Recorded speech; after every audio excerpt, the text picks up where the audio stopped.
A webinar participant asks, how specific should your outcome be?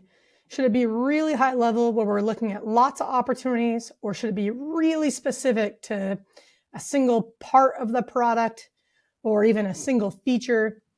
This is going to depend entirely on the remit of your team. So let's talk through a couple of examples. Let's say that you work on an e-commerce product and you're responsible for the checkout flow. So that's a feature. It's a very important feature in an e-commerce product.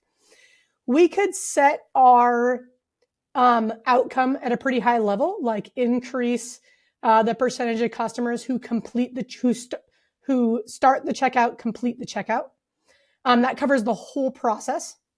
Or if we've been working on this for a long time and we know the biggest problem right now is that people don't get through the payment screen where they're entering their credit card information, we actually could decide to set a narrower outcome, something like increase the percentage of customers who just get through that payment step.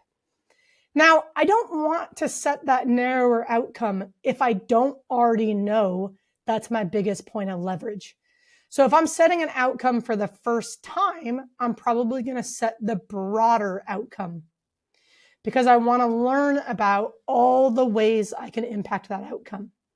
Now, as I learn, and if I learn that actually most of the checkout flow is fine, the primary pain point is around the payment process, then in the next quarter, I might set a narrower outcome and really tackle that specific problem.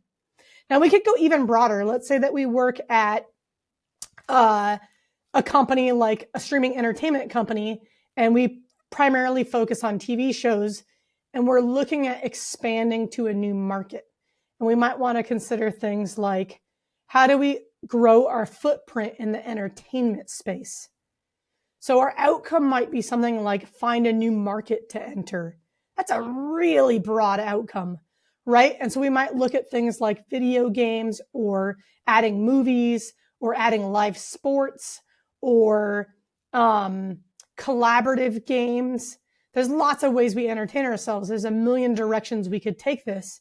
And a team with a remit that broad would probably have a really broad outcome.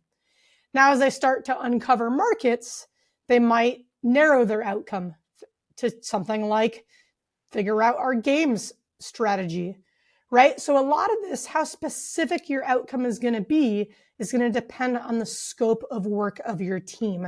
And a lot of this needs to come from your business leaders, right? Our business leaders tend to set the scope of our work, tend to tell us how we can create value for the business.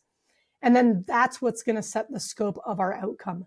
So there isn't one right answer.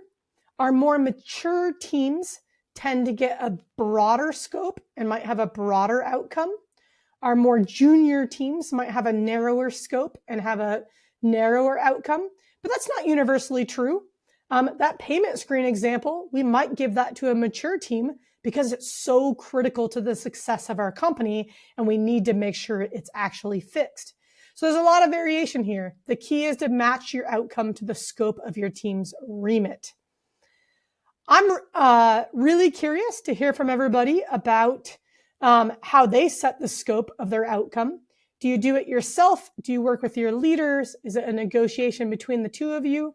Let me know in the comments below. And if you're new to learning about outcomes, I'll add a link to our outcomes guide in the comments.